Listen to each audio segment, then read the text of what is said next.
Hi hello friends, ಹೇಗಿದ್ದೀರಾ? ನಾನು ನಿಮ್ಮ ಅರಮದನ್. ಫ್ರೆಂಡ್ಸ್, ಎಲ್ಲರೂ ಚೆನ್ನಾಗಿದ್ದೀರಾ ಅನ್ಕೊಳ್ತೇನೆ. ಮತ್ತೆ ನಿಮ್ಮ ಸಪೋರ್ಟ್, ನಿಮ್ಮ ಅಭಿಮಾನ ನಿಜವಾಗೂ ನನಗೆ ತುಂಬಾನೇ ಖುಷಿ ತರಿಸ್ತಾ ಇದೆ. ಯಾಕಂತಂದ್ರೆ ನಾನು ಆಯ್ಕೆ ಮಾಡ್ಕೊಂಡಿರುವಂತಹ ಕಾನ್ಸೆಪ್ಟು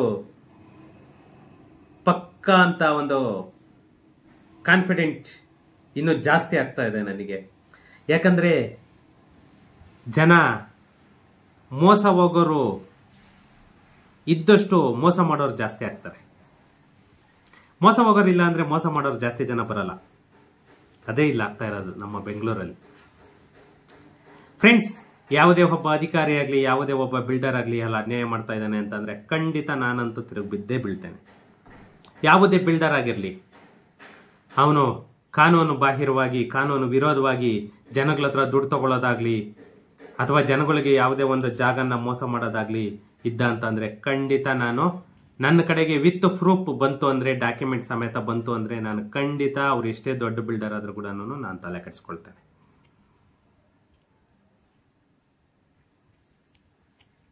ಜನ ಯಾರು ಇಲ್ಲಿವರೆಗೂ ಮೋಸ ಹೋಗಿದ್ದೀರಾ, ಇನ್ನು ಮುಂದೆ ಆದ್ರೂ ಮೋಸ ಹೋಗ್ಬೇಡಿ. ಯಾಕಂದ್ರೆ ಕಾನೂನಿದೆ ಅಂತ ಹೇಳ್ಬಿಟ್ಟು ನಾವು ತಲೆಗಟ್ಟಿ ಇದೆ ಅಂತ ಗೋಡೆ ಹೊಡ್ಕೊಳಕ್ಕಾಗಲ್ಲ. ಕಷ್ಟಪಟ್ಟಿರ್ತೀರಾ, ಒಂದೊಂದು ರೂಪಾಯಿ ಕೂಡ್ಕಿಟ್ಟಿರ್ತೀರಾ, ಅದನ್ನ ಕಳ್ಕೊಳ್ಳಿಕ್ಕಂತೂ ಹೋಗ್ಬೇಡಿ. ಏನೇ ಇದ್ರೂ ಕೂಡ ಯಾವುದೇ ಒಂದು ಪ್ರಾಪರ್ಟಿ ತಗೊಳ್ಬೇಕಂದ್ರೂ ಕೂಡ 4 ಜನ ಹತ್ರ ವಿಚಾರಿಸಿ, ಅಥವಾ ಯಾವುದೇ ಅಧಿಕಾರಿ ಹತ್ರ ಕಮಿಟ್ ಆಗೋದಕ್ಕೆ ಮುಂಚೆ 4 ಸಾರಿ ಯೋಚನೆ ಮಾಡಿ. ಅವಾಗ ಮಾತ್ರನೇ ನೀವು ನಿಮ್ಮ ದುಡ್ಡಿಗೆ ಸೆಕ್ಯೂರ್ ಅನ್ನೋದು ಮಾಡ್ಕೊಳಕ್ಕಾಗೋದು. ಇಲ್ಲ ಅಂತಂದ್ರೆ ಖಂಡಿತ ನೀವು ದುಡ್ಡನ್ನ ಕಳ್ಕೊಳ್ತೀರಾ. ಯಾಕಂದ್ರೆ ಎಷ್ಟೋ ಜನ ನನಗೆ ಇವಾಗ ಫೋನ್ ಮಾಡಿ ಕೇಳ್ತಾ ಇದ್ದೀರಾ, ಸರ್ ಅಲ್ಲಿ ಅಗ್ರಿಮೆಂಟ್ ಹಾಕೊಳ್ತಿದ್ದೀನಿ, ಇಲ್ಲಿ ಅಗ್ರಿಮೆಂಟ್ ಹಾಕೊಂಡಿದ್ದೀನಿ ಅಂತ ಹೇಳ್ಬಿಟ್ಟು ಅಕ್ಟೋಬರ್ ನವೆಂಬರಲ್ಲಿ ಅಗ್ರಿಮೆಂಟ್ಗಳು ಹಾಕೊಂಡಿದ್ದೀರಾ. ಫ್ರೆಂಡ್ಸ್, ಯಾಕೆ ಇನ್ನೂ ಮೂರ್ಖರಾಗಿ ವರ್ತಿಸ್ತಾ ಇದ್ದೀರಾ ಅದೇ ಗೊತ್ತಾಗ್ತಾ ಇಲ್ಲ. ಯಾಕಂದ್ರೆ ನಿಮಗೆ ಯಾವುದೇ ರೆವಿನ್ಯೂ ಸೈಟ್ಸ್ ರಿಜಿಸ್ಟ್ರೇಷನ್ ಆಗಲ್ಲ. ಯಾವುದೇ ಬಿಲ್ಡರ್ ನಾನು ಖಾತಾ ಮಾಡ್ಕೊಡ್ತೀನಿ, ನನಗೆ PDO ಗೊತ್ತು, ನನಗೆ ಮಿನಿಸ್ಟರ್ ಗೊತ್ತು, MLA ಗೊತ್ತು ಅಂತ ಏನೇ ಹೇಳಿದ್ರು ಕೂಡ ಹೊಸ ಲೇಔಟ್ಗಳಿಗೆ ಯಾವುದಕ್ಕೂ ಇವಾಗ ಸದ್ಯಕ್ಕೆ ಖಾತಾ ಕೊಡಲ್ಲ. ಎಷ್ಟು ವರ್ಷ ಆಗುತ್ತೋ ಗೊತ್ತಿಲ್ಲ. ರಿಜಿಸ್ಟ್ರೇಷನ್ ಕೂಡ ತುಂಬಾನೇ ಕ್ರಿಟಿಕಲ್ ಇದೆ. ನಿಮಗೆ ಮೊದಲು 2013 ಏನು ಬ್ಲಾಕ್ ಆಯಿತು, ರಿಜಿಸ್ಟ್ರೇಷನ್ ಆಗ್ಬೋದು, ಖಾತಾ ಆಗ್ಬೋದು, ಅದೇ ಥರನೇ ಇವಾಗೂ ಬ್ಲಾಕ್ ಆಗಿದೆ. ರಿಜಿಸ್ಟ್ರೇಷನ್ ಎಲ್ಲೋ ಒಂದೊಂದು ಸಬ್ ರಿಜಿಸ್ಟರ್ ಆಫೀಸುಗಳಲ್ಲಿ ಬ್ಲಾಕಲ್ಲಿ ಮಾಡ್ತಾ ಇದ್ದಾರೆ. ಅಷ್ಟು ಬಿಟ್ಟರೆ ನಿಮಗೆ ಈ ಖಾತಾ ಅಂತೂ ಹೊಸ ಲೇಔಟ್ಗಳು ಕೊಡ್ತಾರೆ ಅಂದರೆ ಅದು ಯಾವುದೇ ಬಿಲ್ಡರ್ ಕಮಿಟ್ ಆದರೂ ಕೂಡ ಖಂಡಿತ ಅದನ್ನು ಒಪ್ಕೋಬೇಡಿ. ಅದು 100% ರಾಂಗ್ ಮಾಹಿತಿ. ಫ್ರೆಂಡ್ಸ್, ಈ ಒಂದು ಯೂಟ್ಯೂಬ್ ಅನ್ನೋ ಕಾನ್ಸೆಪ್ಟನ್ನು ನಾನು ಆಯ್ಕೆ ಮಾಡಿಕೊಂಡು ಅದರಲ್ಲಿ ಈ ರಿಯಲ್ ಎಸ್ಟೇಟ್ ರೆವೆನ್ಯೂ ಡಿಪಾರ್ಟ್ಮೆಂಟನ್ನು ನಾನು ಸೆಲೆಕ್ಟ್ ಮಾಡಿಕೊಂಡು ಇವತ್ತು ನನಗೆ ಒಂಥರ ಖುಷಿ ವಿಷಯ ನಿಜವಾಗೂ. ಯಾಕಂದರೆ ಜನಗಳ ಸಮಸ್ಯೆ ನನಗೆ ಗೊತ್ತಾಗ್ತಾ ಇದೆ ಏನು ಅಂತ ಹೇಳ್ಬಿಟ್ಟು ನನ್ನ ಕೈಲಾದಷ್ಟು ಜನಗಳಿಗೆ ಅವೇರ್ನೆಸ್ ಅನ್ನೋದನ್ನು ಒಂದು ಮೂಡಿಸೋದಕ್ಕೆ ಮ್ಯಾಕ್ಸಿಮಮ್ ಟ್ರೈ ಮಾಡ್ತೀನಿ. ಎಲ್ಲೇ ಅನ್ಯಾಯ ಆಗಿರಲಿ, ಎಲ್ಲೇ ಮೋಸ ಆಗಿರಲಿ, ಖಂಡಿತ ಅದರ ಬಗ್ಗೆ ನಾನು ಮುಂದೆ ಬರ್ತೇನೆ. ಯಾಕಂತಂದರೆ ಫ್ರೆಂಡ್ಸ್, ನನಗೂ ಟೈಮಿನ ಅಭಾವ ಇದೆ. ಅದರಿಂದ ಒಂದೊಂದು ಸಾರಿ ಫೋನ್ ಎತ್ತಿಲ್ಲ ಅಂದರೆ ಯಾರು ಬೇಜಾರು ಮಾಡ್ಕೋಬೇಡಿ. ಖಂಡಿತ ನಾನು ತಿರ್ಗಾ ಕಾಲ್ ಮಾಡ್ತೇನೆ. ಏನೇ ಇದ್ರೂ ಕೂಡ ಕಮೆಂಟ್ ಮಾಡಿ, ನಾನು ಅದಕ್ಕೆ ರಿಪ್ಲೈ ಮಾಡ್ತೀನಿ. ಆ ಥರ ಇಲ್ಲ ಅಂತಂದರೆ ನನ್ನ ಕಮೆಂಟಲ್ಲಿ ರಿಪ್ಲೈ ಮಾಡೋಕ್ಕಾಗಿಲ್ಲ ಅಂದರೆ ನಾನೇ ಕಾಲ್ ಮಾಡಲಿಕ್ಕೆ ಹೇಳ್ತೀನಿ. ಆವಾಗ ಕಾಲ್ ಮಾಡಿದ್ರೆ ಖಂಡಿತ ನಿಮ್ಮ ಸಮಸ್ಯೆಗೆ ಏನು ಅನ್ನೋದು ಸಜೆಷನನ್ನು ನಾನು ಕೊಡ್ತೇನೆ. ಫ್ರೆಂಡ್ಸ್, ಇವತ್ತು ಒಂದು ಮುಖ್ಯವಾದ ವಿಷಯದ ಬಗ್ಗೆ ಮಾತಾಡೋಣ ಅಂತ ಹೇಳಿಬಿಟ್ಟು ಈ ವಿಡಿಯೋ ಮಾಡ್ತಾ ಇದ್ದೇನೆ. ಏನಂತ ಅಂದರೆ, ನಮ್ಮ SC ST ಏನಿದ್ದಾರೆ PTCL ಆಕ್ಟ್ ಅನ್ನೋದು ಏನು ಬಂತು, ಆ PTCL ಆಕ್ಟಲ್ಲಿ ಇವಾಗ ನಮ್ಮ ಕರ್ನಾಟಕ ಸರ್ಕಾರ ಕಾಂಗ್ರೆಸ್ ಗವರ್ನಮೆಂಟ್ ಬಂದಾದ್ಮೇಲೆ ಈ PTCL ಆಕ್ಟನ್ನು ಏನು ಚೇಂಜ್ ಮಾಡಿದ್ರು, ಆ PTCL ಆಕ್ಟನ್ನೇ ನಮ್ಮ SC ST ಜನ ಎಷ್ಟು ದುರುಪಯೋಗ ಪಡಿಸ್ಕೊಳ್ತಾ ಇದ್ದಾರೆ ಅಂತಂದರೆ ಅದು ನಿಜವಾಗೂ ಹೇಳಕ್ಕೂ ತೀರ್ದು. ಯಾಕಂತಂದರೆ ಎಷ್ಟೋ ಜನ ಸೈಟ್ಸ್ ತೊಗೊಂಡಿರೋರು ಹಾಳಾಗ್ತಾ ಇದ್ದಾರೆ, ಮತ್ತು ಎಷ್ಟೋ ಜನ ಬಿಲ್ಡರ್ಸ್ ಹಾಳಾಗ್ತಾ ಇದ್ದಾರೆ. ಅದರಿಂದ ಈ ನಮ್ಮ SC ST ಒಂದು ಕೇಸನ್ನು ಹೈಕೋರ್ಟ್ ಯಾವ ಥರ ಹೊಡೆದಾಕಿದೆ, ಡಿಸ್ಮಿಸ್ ಮಾಡಾಕಿದೆ, ಅದ್ರ ಬಗ್ಗೆ ಇವತ್ತು ಮಾತಾಡೋಣ ಅಂತ ಹೇಳ್ಬಿಟ್ಟು ವಿಡಿಯೋ ಮಾಡ್ತಾ ಇದ್ದೀನಿ. ಅದಕ್ಕಿಂತ ಮುಂಚೆ ಫ್ರೆಂಡ್ಸ್, ನನ್ನ ಚಾನಲನ್ನು ಇನ್ನು ಯಾರು ಸಬ್ಸ್ಕ್ರೈಬ್ ಮಾಡ್ಕೊಂಡಿಲ್ಲ ಪ್ಲೀಸ್ ಸಬ್ಸ್ಕ್ರೈಬ್ ಮಾಡ್ಕೊಳ್ಳಿ. ಯಾಕಂತಂದರೆ ನಿಮ್ಮ ಸಪೋರ್ಟ್ ಇಲ್ಲ ಅಂತಂದರೆ ನಾನು ಖಂಡಿತ ಜಾಸ್ತಿ ವಿಡಿಯೋ ಮಾಡೋಕ್ಕಾಗಲ್ಲ. ನೀವು ಎಷ್ಟು ಸಪೋರ್ಟ್ ಮಾಡ್ತೀರಾ, ಎಷ್ಟು ಶೇರ್ ಮಾಡ್ತೀರಾ ವಿಡಿಯೋನ, ಅದ್ರ ಮೇಲೆ ನಾನು ಇನ್ನೂ ಜಾಸ್ತಿ ವಿಡಿಯೋ ಮಾಡೋದಕ್ಕೆ ಒಂದು ಹುಮ್ಮಸ್ಸನ್ನು ಬರುತ್ತೆ. ಅದರಿಂದ ನನ್ನ ಚಾನಲ್ ಯಾರೆಲ್ಲ ಸಬ್ಸ್ಕ್ರೈಬ್ ಮಾಡ್ಕೊಂಡಿಲ್ಲ ಅವರೆಲ್ಲ ಸಬ್ಸ್ಕ್ರೈಬ್ ಮಾಡ್ಕೊಳ್ಳಿ. ಯಾಕಂದರೆ ನೆಕ್ಸ್ಟ್ ಇಂಟಿಮೇಷನ್ನು ನಿಮಗೆ ಬಂದ್ಬಿಡುತ್ತೆ ನಾನು ವಿಡಿಯೋ ಅಪ್ಲೋಡ್ ಮಾಡಿದ ತಕ್ಷಣ. ಫ್ರೆಂಡ್ಸ್, ಈ ನಮ್ಮ PTCL ಆಕ್ಟ್ ಏನಿದೆ, ಈ PTCL ಆಕ್ಟ್ ಬಗ್ಗೆ ಮೊನ್ನೆ ಹೈಕೋರ್ಟ್ ಒಂದು ತೀರ್ಪನ್ನು ಕೊಟ್ಟಿದೆ 19ನೇ ತಾರೀಕು. ನೆನ್ನೆ ಏನು ತೀರ್ಪನ್ನು ಕೊಟ್ಟಿದ್ದಾರೆ ಅದ್ರ ಬಗ್ಗೆನೇ ನೋಡೋಣ ಬನ್ನಿ. ಈ SC ST ಫ್ರೀ ಗ್ರ್ಯಾಂಟ್ ಜಮೀನು ಏನಿರುತ್ತೆ, ಯಾವುದೇ ಒಂದು ಫ್ರೀ ಗ್ರ್ಯಾಂಟ್ ಆಗಿರಲಿ, SCಗಾಗ್ಬೋದು ಅಥವಾ STಗಾಗ್ಬೋದು, ಫ್ರೀ ಗ್ರ್ಯಾಂಟ್ ಜಮೀನು ಏನು ಗ್ರ್ಯಾಂಟ್ ಆಗಿರುತ್ತೆ ಆ ಗ್ರಾಂಟ್ ಜಮೀನನ್ನ ಎರಡನೇ ಬಾರಿ ಅಂದ್ರೆ ಇವಾಗ ನೀವು ಕೋರ್ಟ್ಗೆ ಹೋಗಿರ್ತೀರಾ, ಕೋರ್ಟ್ಗೆ ಹೋಗಿ ಆ PTCL ಆಕ್ಟಲ್ಲಿ ಆ ಜಮೀನನ್ನ ವಾಪಸ್ ತಗೊಂಡಿರ್ತೀರಾ, ಆ ವಾಪಸ್ ತಗೊಂಡು ಮಾರಿದ್ದ ಆದ್ಮೇಲೆ ಅಲ್ಲಿಗೆ ಮುಗಿದು ಹೋದ ಕತೆ. ಆ ಮುಗಿದು ಹೋದ ಮೇಲೆ ತಿರ್ಗಾ ನೀವು ನಿಮ್ಮ ಮಕ್ಕಳಾಗ್ಬೋದು ಮೊಮ್ಮಕ್ಕಳಾಗ್ಬೋದು ಯಾರೇ ಇದಾದ್ರೂ ಕೂಡ, ಯಾಕಂದ್ರೆ ಕೋರ್ಟಿಗೆ ಇರೋದು PTCL ಆಕ್ಟಲ್ಲಿ ಇರೋದು ಓನ್ಲಿ ಒಂದು ಸಾರಿ ಮಾತ್ರನೇ ನಿಮಗೆ ರೀಸ್ಟೋರ್ ಮಾಡೋದಕ್ಕೆ ಅಧಿಕಾರ ಇರೋದು. ಎರಡನೇ ಸಾರಿಗೆ ಯಾವುದೇ ರೀಸ್ಟೋರ್ ಅನ್ನೋ ಮಾತಿಲ್ಲ. ನೀವು ಯಾವುದೇ ಕೋರ್ಟ್ಗೆ, ಹೈಕೋರ್ಟ್ ಅಲ್ಲ ಸುಪ್ರೀಂ ಕೋರ್ಟ್ಗೆ ಹೋದ್ರೂ ಕೂಡ ಈ PTCL ಆಕ್ಟಲ್ಲಿ ಯಾವುದೇ ತಿದ್ದುಪಡಿ ಇಲ್ಲ. ಅದಕ್ಕೆ ಒಂದು ಸಾರಿ ರೀಸ್ಟೋರ್ ಮಾಡ್ಬೋದಷ್ಟೇನೇನೆ. ಆ ಒಂದು ಸಾರಿ ರೀಸ್ಟೋರ್ ಮಾಡಿಕೊಂಡು ಅದನ್ನ ನೀವು ಮಾರಾಟ ಮಾಡಿದ್ರಿ ಅಂತಂದ್ರೆ ಅಲ್ಲಿಗೆ ಮುಗಿದು ಹೋದ ಕತೆ.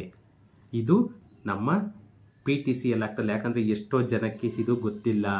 ನಾವು ಇವಾಗ ಸೇಲ್ ಮಾಡ್ಬೋದು, ನೆಕ್ಸ್ಟ್ ಆಮೇಲೆ ಅವ್ರ ಮೇಲೆ ಕೇಸ್ ಹಾಕ್ಬೋದು, ತಿರ್ಗಾ ಅವ್ರ ಕಡೆಯಿಂದ ಅದನ್ನ ವಾಪಸ್ ತಗೊಳ್ಬೋದು, ತಿರ್ಗಿ ಇನ್ನೊಬ್ರಿಗೆ ಸೇಲ್ ಮಾಡ್ಬೋದು. ಈ ಕ್ರಿಮಿನಲ್ ಐಡಿಯಾಗಳು, ಈ ಕ್ರಿಮಿನಲ್ ಬುದ್ಧಿ ಇದೆಯಲ್ಲ, ಅದೆಲ್ಲನೂ ಇವಾಗ ವರ್ಕೌಟ್ ಆಗಲ್ಲ. ಅದಕ್ಕೇನೆ ಕರ್ನಾಟಕ ಹೈಕೋರ್ಟ್ ಏನಿದೆ, ಎರಡನೇ ಬಾರಿ ಮಾರಾಟ ಮಾಡಿ ಮತ್ತೆ PTCL ಕಾಯ್ದೆಯಡಿ ಹಕ್ಕು ಕೋರಲು ಅವಕಾಶವಿಲ್ಲ. ಯಾವುದೇ ಸರ್ಕಾರ ಮಂಜೂರು ಮಾಡಿದ್ದ ಜಮೀನ್ PTCL ಕಾಯ್ದೆ ಅಡಿಯಲ್ಲಿ ಹಿಂಪಡೆದು ಮತ್ತೆ ಮಾರಾಟ ಮಾಡಿ ಪುನಃ ನಮಗೆ ಹಿಂದಿರುಗಿಸಲು ನಿರ್ದೇಶನ ಕೋರಿ ಅರ್ಜಿ ಸಲ್ಲಿಸಲು ಅದು 100% ಕಾನೂನು ಬಾಹಿರ ಅಂತ ಹೇಳಿಬಿಟ್ಟು ನಮ್ಮ ಕರ್ನಾಟಕದ ಹೈಕೋರ್ಟ್ ಕ್ಲಿಯರ್ ಕಟ್ ಆಗಿ ಹೇಳಿದೆ. ಅದಕ್ಕೆ ತಕ್ಕಾಗೇನೆ ಜನನೂ ಬುದ್ಧಿ ಕಲಿಬೇಕು. ಆದರೂ ನಮ್ಮ ಕರ್ನಾಟಕ ಸರ್ಕಾರ ಆ ಅಮೆಂಡ್ಮೆಂಟ್ ಅಲ್ಲಿ ಈ ಪಾಯಿಂಟ್ ಹಾಕಿಲ್ವಲ್ಲ, ಅದಕ್ಕೆ ಅಪ್ರಿಸಿಯೇಟ್ ಮಾಡಬೇಕು. ನೋಡೋಣ ಬನ್ನಿ ಅದನ್ನ, ಏನೇನು ಯಾವುದು ಕೇಸು ಏನಾಯ್ತು ಅನ್ನೋದನ್ನ ಈ ವಿಡಿಯೋದಲ್ಲಿ ನೋಡೋಣ. ಫ್ರೆಂಡ್ಸ್, ಈ ನಮ್ಮ ಕರ್ನಾಟಕ ಸರ್ಕಾರ PTCL ಆಕ್ಟ್ ಅನ್ನ ಏನ್ ತಿದ್ದುಪಡಿ ಮಾಡಿದ್ರು, ಆ ತಿದ್ದುಪಡಿಯಲ್ಲಿ ಈ ಪರಿಶಿಷ್ಟ ಜಾತಿ ಮತ್ತು ಪರಿಶಿಷ್ಟ ಪಂಗಡದವರಿಗೆ ಕೆಲವು ಜಮೀನುಗಳನ್ನ ಪರಬಾರೆ ನಿಷೇಧ ಅಂತ ಏನ್ ಮಾಡಿರ್ತಾರೆ, ಆ ಪರಬಾರೆ ನಿಷೇಧ ಅನ್ನೋದಿದ್ರು ಕೂಡ ಇವರು ಮಾರಾಟ ಮಾಡಿ ಅದನ್ನ ತಿರ್ಗಾ ಹಿಂಪಡೆದು ಮತ್ತೆ ಮಾರಾಟ ಮಾಡಿ ಅದನ್ನ ಪುನಃ ನಮ್ಗೆ ಬೇಕು ಅಂತಂದೇಳಿ ಏನಾದ್ರೂ ಕೋರ್ಟ್ಗೆ ಹೋದ್ರೆ ಅದು 100% ಅದು ಕಾನೂನು ಉಲ್ಲಂಘನೆ ಮಾಡಿದಾಗೆ. ಯಾಕಂತಂದ್ರೆ ನಮ್ಮ ಸರ್ಕಾರದಿಂದ ಮಂಜೂರಾಗಿದ್ದ ಯಾವುದೇ ಜಮೀನನ್ನ ಒಂದು ಸಾರಿ ಮಾತ್ರನೇನೆ PTCL ಆಕ್ಟ್ ಅಲ್ಲಿ ವಾಪಸ್ ತಗೊಳ್ಬಹುದು, ರೀಸ್ಟೋರ್ ಮಾಡ್ಕೊಳ್ಬಹುದು. ರೀಸ್ಟೋರ್ ಮಾಡಿಕೊಂಡು ನೆಕ್ಸ್ಟ್ ಅದನ್ನ ಮಾರಾಟ ಮಾಡಿದ್ಮೇಲೆ ಅಲ್ಲಿಗೆ ಮುಗಿದೋಯ್ತು. ಅದನ್ನ ಪುನರ್ಸ್ಥಾಪಿಸಲು ಯಾವುದೇ ಮಂಜೂರಿದಾರನ ಪತ್ನಿ ಅಥವಾ ಮಕ್ಕಳು ಅಥವಾ ಮೊಮ್ಮಕ್ಕಳು ಯಾವುದೇ ಇದ್ರೂ ಕೂಡ ಅದು ಕಾನೂನು ಬಾಹಿರ. ಅದಕ್ಕೆ ಯಾವುದೇ ಪಾಸಿಬಿಲಿಟಿ ಇಲ್ಲ, ಯಾವುದೇ ಕಾನೂನು ಇಲ್ಲ ಅಂತ ಹೇಳ್ಬಿಟ್ಟು ನಮ್ಮ ಮಾನ್ಯ ನ್ಯಾಯಮೂರ್ತಿಗಳಾದಂತಹ ಸಂಜಯ್ ಗೌಡ್ರು ಈ ಅರ್ಜಿಯನ್ನ ವಜಾಗೊಳಿಸಿದ್ದಾರೆ. ಈ PTCL ಆಕ್ಟ್ ತಿದ್ದುಪಡಿ ಏನು ಸೆಕ್ಷನ್ 4/2 ಪ್ರಕಾರ ಪರಿಶಿಷ್ಟ ಜಾತಿ ಮತ್ತೆ ಪರಿಶಿಷ್ಟ ಪಂಗಡದಲ್ಲಿ ಸರ್ಕಾರ ಮಂಜೂರು ಮಾಡಿದ್ದಂತಹ ಜಮೀನನ್ನ ಯಾವುದೇ ಕಾಲಮಿತಿ ಇಲ್ಲದೆ ಪುನಃ ಪಡೆದುಕೊಳ್ಳುವುದಕ್ಕೆ ಅವಕಾಶವಿದೆ. ಈ ಸೆಕ್ಷನ್ ಅಲ್ಲಿ ಯಾವುದು 4/2 ನಲ್ಲಿ ಏನು ತಿದ್ದುಪಡಿ ಮಾಡಿದರೆ ಅದರಲ್ಲಿ ಕಾಲಮಿತಿ ಯಾವುದು ಇಲ್ಲ SC ST ಪ್ರಾಪರ್ಟಿಗೆ. ಜತೆಗೆ ಸೆಕ್ಷನ್ 4 ಪ್ರಕಾರ ಮೊದಲ ಬಾರಿಗೆ ಮಾರಾಟ ಮಾಡಿ ಮತ್ತೆ ಹಕ್ಕು ಪಡೆದುಕೊಳ್ಳಲು ಅವಕಾಶವಿದೆ. ಆದರೆ ಮಂಜೂರುದಾರರು ಒಮ್ಮೆ ಮಾರಾಟ ಮಾಡಿ ಅದರ ಹಕ್ಕು ಪಡೆದು ಮತ್ತೆ ಮಾರಾಟ ಮಾಡಿ ಪುನಃ ಪಡೆದುಕೊಳ್ಳುವುದಕ್ಕೆ ಸಂಬಂಧಿಸಿದಂತೆ ಕಾಯ್ದೆಯಲ್ಲಿ ಯಾವುದೇ ಪಾಸಿಬಿಲಿಟಿ ಇಲ್ಲ. ಈ ತಿದ್ದುಪಡಿ ಕಾಯ್ದೆಯಲ್ಲಿ ಯಾವುದೇ ಪಾಸಿಬಿಲಿಟಿ ಇಲ್ಲ. ಆದ್ದರಿಂದ ಜಮೀನು ಮಂಜೂರುದಾರರಾದ ಅವರ ಪರವಾಗಿ ಭೂಮಿಯನ್ನು ಆದೇಶಿಸಿದ ಬಳಿಕವೂ ಸರ್ಕಾರದ ಅನುಮತಿ ಪಡೆಯದೆ ಮತ್ತೊಮ್ಮೆ ಮಾರಾಟ ಮಾಡುವುದಕ್ಕೆ ಮುಂದಾಗಬಹುದಾಗಿದೆ. ಈ ಪ್ರಕ್ರಿಯೆ PTCL ಕಾಯ್ದೆಯ ಸಂಪೂರ್ಣ ದುರುಪಯೋಗಕ್ಕೆ ಕಾರಣವಾಗಲಿದೆ. ಆದ್ದರಿಂದ ಸರ್ಕಾರದಿಂದ ಜಮೀನು ಮಂಜೂರಾಗಿದ್ದ ವ್ಯಕ್ತಿ ಆ ಜಮೀನನ್ನು ಎರಡನೇ ಬಾರಿ ಮಾರಾಟ ಮಾಡಿ ಮತ್ತೆ ಜಮೀನಿನ ಹಕ್ಕನ್ನು ಕೋರುವುದಕ್ಕೆ ಯಾವುದೇ ಅವಕಾಶವಿಲ್ಲ. ಜತೆಗೆ ಮಂಜೂರುದಾರರು ಕಾನೂನು ಬಾಹಿರವಾಗಿ ಮಾರಾಟ ಮಾಡಿದ ಬಳಿಕವೂ ಅದರ ಸೌಲಭ್ಯವನ್ನು ಪಡೆದುಕೊಂಡಂತಾಗಲಿದೆ. ಯಾಕಂತಂದ್ರೆ ಒಂದ್ಸಾರಿ ಆಲ್ರೆಡಿ ಮಾರಾಟ ಮಾಡಿರ್ತಾರೆ, ತಿರ್ಗಾ ಅದನ್ನು ರಿಸ್ಟೋರ್ ಮಾಡ್ಕೊಂಡಿರ್ತಾರೆ, ತಿರ್ಗಾ ಒಂದು ಸಾರಿ ಮಾಡಿರ್ತಾರೆ, ಅದು ಡಬಲ್ ಬೆನಿಫಿಟ್. ಇದನ್ನೇ ನಮ್ಮ ಹೈಕೋರ್ಟ್ ಹೇಳಿರೋದು. ಆದ್ದರಿಂದ ಸೆಕ್ಷನ್ 4 ಅಡಿಯಲ್ಲಿ ಈ ಅರ್ಜಿಯನ್ನು ಯಾವುದೇ ಕಾರಣಕ್ಕೂ ಪರಿಗಣಿಸಲಾಗುವುದಿಲ್ಲ. ಇಮ್ಮಿಡಿಯೇಟ್ ಅರ್ಜಿನ ವಜಾ ಮಾಡಿ ಬಿಸಾಕ್ತಾರೆ. ಅಲ್ಲದೆ ಒಮ್ಮೆ ಮಾರಿದ ಜಮೀನನ್ನು ಹಿಂಪಡೆದು ಮತ್ತೆ ಎರಡನೇ ಬಾರಿಗೆ ಮಾರಾಟ ಮಾಡುವುದು ಅಪರಾಧ. ಅದು ಕೂಡ ಅಪರಾಧನೇ, ಎರಡನೇ ಬಾರಿ ಮಾರಾಟ ಮಾಡೋದು ಕೂಡ. ಈ ಕಾನೂನಿನಿಂದ ಪರಿಹಾರವನ್ನು ಪಡೆದು ಅಪರಾಧ ಚಟುವಟಿಕೆಗಳಲ್ಲಿ ಶಾಶ್ವತಗೊಳಿಸುವುದಕ್ಕೆ ನ್ಯಾಯಾಲಯ ಅವಕಾಶ ಕೊಡುವುದಿಲ್ಲ ಅಂತ ಹೇಳಿಬಿಟ್ಟು ಮೊನ್ನೆ ಹೈಕೋರ್ಟ್ ಕ್ಲಿಯರ್ ಕಟ್ ಆಗಿ ಹೇಳಿದೆ. ಈ ಯಾವ ಪ್ರಕರಣದಲ್ಲಿ ಇಷ್ಟೆಲ್ಲ ಆಯ್ತು ಅನ್ನೋದನ್ನ ನೋಡ್ಕೊಂಡು ಬರೋಣ ಬನ್ನಿ ಫ್ರೆಂಡ್ಸ್. ಒಬ್ರು ರುದ್ರಮ್ಮ ಅನ್ನವರು ಈ ಕೇಸನ್ನ ಫೈಲ್ ಮಾಡಿರೋದು. ಅವರ ಪತಿ ಸಿದ್ದಪ್ಪ ಅನ್ನವ್ರಿಗೆ ದಾವಣಗೆರೆ ಕೆಂಚಮ್ಮನಹಳ್ಳಿ ಗ್ರಾಮದಲ್ಲಿ 1961 ನವೆಂಬರ್ ತಿಂಗಳಲ್ಲಿ 2 ಎಕರೆ 2 ಗುಂಟೆ ಜಮೀನನ್ನ 15 ವರ್ಷ ಪರಬಾರೆ ಮಾಡಬಾರದು ಅಂತ ಹೇಳಿ ಷರತ್ತು ವಿಧಿಸಿ ಜಮೀನನ್ನ ಫ್ರೀ ಗ್ರಾಂಟ್ ಮಂಜೂರು ಮಾಡಿರುತ್ತೆ ನಮ್ಮ ಗವರ್ನಮೆಂಟ್. ಇದೇ ಸಿದ್ದಪ್ಪ 1970 ಏಪ್ರಿಲ್ ತಿಂಗಳಲ್ಲಿ ಕೊಟ್ರಪ್ಪ ಅನ್ನೋರಿಗೆ 400 ರೂಪಾಯಿಗಳಿಗೆ ಇದನ್ನ ಮಾರಾಟ ಮಾಡ್ತಾನೆ. ಕೊಟ್ರಪ್ಪ ಅನ್ನೋರಿಗೆ 1970ರಲ್ಲಿ ಮಾರಾಟ ಮಾಡ್ತಾನೆ. ಇದು ಕೂಡ ಕಾನೂನು ಬಾಹಿರ. ಯಾಕಂದ್ರೆ 15 ವರ್ಷ ಪರಬಾರೆ ಮಾಡಬಾರ್ದು. ಬಟ್ 1961ಗೆ ಮಂಜೂರಾಗುತ್ತೆ, 1970ರೇನೆ ಸೇಲ್ ಮಾಡ್ತಾರೆ. ಅಂದ್ರೆ 9 ವರ್ಷಕ್ಕೇನೆ ಸೇಲ್ ಮಾಡಿಬಿಡ್ತಾರೆ. ಇದು 100% ಕಾನೂನು ಬಾಹಿರ. ಓಕೆ, ಇದೇ ಜಮೀನನ್ನ ಕೊಟ್ರಪ್ಪ 1000 ರೂಪಾಯಿಗೆ ಶರಣಪ್ಪ ಅನ್ನೋರಿಗೆ ಮಾರಾಟ ಮಾಡ್ತಾನೆ. ಇದಾದ ಮೇಲೆ ಇಲ್ಲಿ 2 ಕೈ ಚೇಂಜ್ ಆಗೋಯ್ತು. ಕೊಟ್ರಪ್ಪ ಅನ್ನೋರು ಇವ್ರ ಕಡೆಯಿಂದ ತಗೊಂಡಿದ್ದು, ಯಾರ ಕಡೆ? ಸಿದ್ದಪ್ಪ ಕಡೆಯಿಂದ. ಈ ಕೊಟ್ರಪ್ಪ ಬಂದ್ಬಿಟ್ಟು ಶರಣಪ್ಪ ಅನ್ನೋರಿಗೆ ಸೇಲ್ ಮಾಡ್ತಾನೆ. ಇದೇ ಸಿದ್ದಪ್ಪ ಹೋಗಿ 10 ವರ್ಷ ಆದ್ಮೇಲೆ PTCL ಕಾಯ್ದೆನಲ್ಲಿ AC ಕೋರ್ಟ್ಗೆ ಅರ್ಜಿ ಹಾಕೊಳ್ತಾರೆ. ಈ AC ಕೋರ್ಟ್ ಅಲ್ಲಿ 1984 ಮಾರ್ಚ್ ತಿಂಗಳು ಸಿದ್ದಪ್ಪ ಅವರ ಪರವಾಗಿ ಆದೇಶನ ಮಾಡ್ತಾರೆ. ಅಂದ್ರೆ ಶರಣಪ್ಪ ಅಲ್ಲಿ ಹೋದ್ರು, ದುಡ್ಡು ಕೊಟ್ಟಿದ್ದೆಲ್ಲ ಶರಣಪ್ಪ ಅವ್ರಿಗೆ ಹಾಳಾಯ್ತು. ಕೊಟ್ರಪ್ಪನ ಎಸ್ಕೇಪ್ ಆದ್ರು. ಇಲ್ಲಿ ಸಿದ್ದಪ್ಪನು ಡಬಲ್ ಡಮಾಕ ಯೂಸ್ ಮಾಡ್ಕೊಂಡ್ರು. ಬಟ್ ಇಲ್ಲಿ ಶರಣಪ್ಪ ಅವರು ಏಟ್ ತಿಂದ್ರು. ಮಾರ್ಚ್ 1984 ಅಲ್ಲಿ ಶರಣಪ್ಪ ಅವರ ವಿರೋಧವಾಗಿ, ಅಂದ್ರೆ ಸಿದ್ದಪ್ಪ ಅವರ ಪರವಾಗಿ, ಲ್ಯಾಂಡ್ ಓನರ್ ಪರವಾಗಿನೇ PTCL ಕಾಯ್ದೆ ಅಡಿಯಲ್ಲಿ ಇವರಿಗೆ ಬಂತು. ಇದಾದ ಒಂದೇ ತಿಂಗಳಲ್ಲೇನೆ ಸಿದ್ದಪ್ಪ ಅವರು ಈ ಜಮೀನನ್ನ ಶಿವಪ್ಪ ಮತ್ತೆ ತಂಗಮ್ಮ ಅನ್ನೋರಿಗೆ ಮಾರಾಟ ಮಾಡ್ತಾರೆ. ತಿರ್ಗಾ ಇದೇ ಜಮೀನನ್ನ ಸಿದ್ದಪ್ಪ ಅವರು 2002ರಲ್ಲಿ PTCL ಕಾಯ್ದೆನಲ್ಲಿ ತಿರ್ಗಾನೂ ಕೇಸ್ ಹಾಕ್ತಾರೆ. ಇದೇ ಜಮೀನು ತಿರ್ಗಾ 2002ರಲ್ಲೂ ಕೂಡ ಸಿದ್ದಪ್ಪ ಅವರಿಗೆ ಬರುತ್ತೆ ಜಮೀನು. ಇದನ್ನ ಪ್ರಶ್ನಿಸಿ ಶಿವಪ್ಪ ಮತ್ತೆ ತುಂಗಮ್ಮ ಏನಿದ್ರು 2015ರಲ್ಲಿ ಜಿಲ್ಲಾಧಿಕಾರಿಗೆ ಇವರು ಹೋಗ್ತಾರೆ DC ಕೋರ್ಟಿಗೆ. DC ಕೋರ್ಟಿಗೆ ಹೋದಾಗ ಅಲ್ಲಿ ಈ ಆಲ್ರೆಡಿ 2 ಸಾರಿ ಆಗೋಗಿದೆ ಇದು ಮಾರಾಟ ಮಾಡಿ.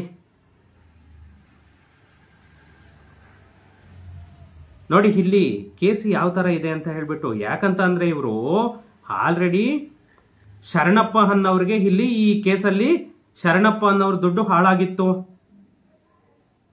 ಶರಣಪ್ಪ ಅವ್ರ ಮೇಲೆ ಕೇಸ್ ಹಾಕ್ಬಿಟ್ಟು ಉಪವಿಭಾಗಾಧಿಕಾರಿ AC ಕೋರ್ಟ್ ಅಲ್ಲಿ ಇವ್ರ ಪರವಾಗಿ ಇದ್ ಮಾಡ್ಕೊಂಡು ಇವರು ಇಲ್ಲಿ ಆಲ್ರೆಡಿ ಒಂದ್ಸಾರಿ ಕೊಟ್ರಪ್ಪ ಅನ್ನೋರಿಗೆ ಸೇಲ್ ಮಾಡಿದ್ದಾರೆ. ಅದಾದ್ಮೇಲೆ ವಾಪಸ್ಸನ್ನ ತಗೊಂಡಿದ್ದಾರೆ ಜಮೀನು. ಯಾಕಂದ್ರೆ ಕೊಟ್ರಪ್ಪ ಅವರು ಶರಣಪ್ಪ ಅವ್ರಿಗೆ ಸೇಲ್ ಮಾಡ್ಬಿಟ್ಟಿದ್ರು. ತಿರ್ಗ ಆಮೇಲೆ 10 ವರ್ಷ ಆದ್ಮೇಲೆ ಇವರು AC ಕೋರ್ಟ್ ಅಲ್ಲಿ ಕೇಸ್ ಹಾಕೊಂಡು ಆಮೇಲೆ ತಿರ್ಗ ಇಲ್ಲಿ ತುಂಗಮ್ಮ ಮತ್ತೆ ಶಿವಪ್ಪ ಅನ್ನೋರಿಗೆ ಸೇಲ್ ಮಾಡ್ತಾರೆ.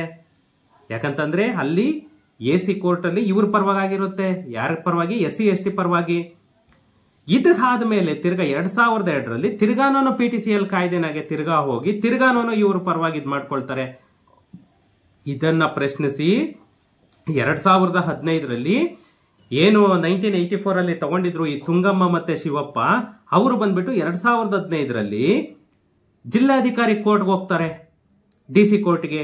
DC ಕೋರ್ಟ್ ಅಲ್ಲಿ ಶಿವಪ್ಪ ಮತ್ತೆ ತುಂಗಮ್ಮ ಅವರ ಪರವಾಗಿ DC ಅವರು ಮಾಡ್ತಾರೆ. ಈ PTCL ಕಾಯ್ದೆನಲ್ಲಿ ಏನು ಬಂದಿತ್ತು ಇವರಿಗೆ, ಇದನ್ನ 2015ರಲ್ಲಿ ತುಂಗಮ್ಮ ಮತ್ತೆ ಶಿವಪ್ಪ ಅವರು DC ಕೋರ್ಟ್ಗೆ ಏನ ಹೋದ್ರು, ಅವರು ಬಂದ್ಬಿಟ್ಟು DC ನಿಜವಾಗೂ ಅದು ಅವ್ರ ಫೇವರ್ ಆಗಿ ಮಾಡಿರೋದೇ ಗ್ರೇಟ್ ಅಂತಲೇ ಹೇಳ್ಬೇಕು. ಯಾಕಂದ್ರೆ ಇದು SC ST ಬುದ್ಧಿ ಕಲಿಬೇಕು. ಇವ್ರ ಪರವಾಗಿ ಮಾಡ್ತಾರೆ. ಇವರು ಏನ್ ಮಾಡ್ತಾರೆ, ತಿರ್ಗಾನೂ ಬಿಡಲ್ಲ. ಇವರು ಹೈಕೋರ್ಟ್ಗೆ ಹೋಗ್ತಾರೆ. ಯಾರು? ಸಿದ್ದಪ್ಪ ಅವರು, ಮೂಲ ಮಂಜೂರಿದಾರ ಏನಿರ್ತಾರೆ ಅವರು ಹೈಕೋರ್ಟ್ಗೆ ಹೋಗ್ತಾರೆ. ಈ ಹೈಕೋರ್ಟ್ಗೆ ಹೋದಾಗ ಇದೇ ಪ್ರಕರಣನೇನೆ ಹೈಕೋರ್ಟ್ ಅಲ್ಲಿ ನಮ್ಮ ಮಾನ್ಯ ನ್ಯಾಯಮೂರ್ತಿಗಳು ಸಂಜಯ್ ಗೌಡ್ರು ಏನ್ ಮಾಡಿದ್ದಾರೆ, ಈ ಕೇಸನ್ನ ಕುಲ್ಲ ಒಡೆದು ಬಿಸಾಕಿದ್ದಾರೆ. ಯಾರ ಪರವಾಗಿ? ತುಂಗಮ್ಮ ಮತ್ತೆ ಶಿವಪ್ಪ ಅವ್ರ ಪರವಾಗಿ ಮಾಡಿದ್ದಾರೆ. ಯಾಕಂತಂದ್ರೆ ಯಾವುದೇ PTCL ಆಗ್ತಲ್ಲ ಕೂಡ 2 ಸಾರಿ 3 ಸಾರಿ ನೀವು ಅದನ್ನ ರೀಸ್ಟೋರ್ ಮಾಡ್ಕೋಬೇಕು ಅಂತ ಹೇಳ್ಬಿಟ್ಟು ಯಾವುದೇ ಸೆಕ್ಷನ್ ಅಲ್ಲೂ ಇಲ್ಲ. ಇವ್ರು ಏನ್ ತಿದ್ದುಪಡಿ ಮಾಡಿದ್ದಾರೆ ಅದು 4/2 ಸೆಕ್ಷನ್ ಅಲ್ಲಿ, ಆ ಸೆಕ್ಷನ್ ಅಲ್ಲಿ 1 ಸಾರಿ ರೀಸ್ಟೋರ್ ಮಾಡ್ಕೋಬಹುದು. ಬಟ್ ಮತ್ತೆ ಮತ್ತೆ ಮತ್ತೆ ಮತ್ತೆ ಮಾಡ್ಕೊಳ್ಳೋದಕ್ಕೆ ಯಾವುದೇ ಅಧಿಕಾರ ಇಲ್ಲ ಅಂತ ಹೇಳ್ಬಿಟ್ಟು ಮಾನ್ಯ ನ್ಯಾಯಮೂರ್ತಿಗಳು ಸಂಜಯ್ ಗೌಡ್ರು ಈ ಕೇಸನ್ನ ತುಂಗಮ್ಮ ಮತ್ತೆ ಶಿವಪ್ಪ ಅವರ ಪರವಾಗಿ ಮಾಡಿ ಒಂದು ತುಂಬಾನೇ ಹೆಲ್ಪ್ಫುಲ್ ಆಗೋ ತರ ಜನಗಳಿಗೆ ಮಾಡಿದ್ದಾರೆ. ನಿಜವಾಗೂ ಹ್ಯಾಂಡ್ಸ್ ಅಪ್ ಹೇಳ್ಬೇಕು ಅವರಿಗೆ. ಯಾಕಂದ್ರೆ ಇದು SC ST ಬುದ್ಧಿ ಕಲಿಬೇಕು. ಯಾಕಂದ್ರೆ ನಮ್ಮಂತ ಬಿಲ್ಡರ್ ಎಷ್ಟೋ ಜನ ಹಾಳಾಗಿದ್ದಾರೆ ಅವರಿಂದ, ಆ ತರ ಮಾಡ್ತಾ ಇರೋದ್ರಿಂದ. ಇದು ನಿಜವಾಗೂ ಅವರು ಬುದ್ಧಿ ಕಲಿಯೋ ತರ ಆಗಿದೆ SC STಗೆ. ಇನ್ನು ಯಾವುದೇ ಕೇಸ್ ಇದ್ರು ಕೂಡ ಇದೊಂದೇ ಸಾಕ್ಷಿ, ಇದೊಂದೇ ರೆಫರೆನ್ಸ್ ಇಂದ SC STಗೆ ಒಂದು ಹೊಡೆತ ಬೀಳುತ್ತೆ. ಓಕೆ ಫ್ರೆಂಡ್ಸ್, ಸಿಗೋಣ ನೆಕ್ಸ್ಟ್ ವಿಡಿಯೋದಲ್ಲಿ. Thank you.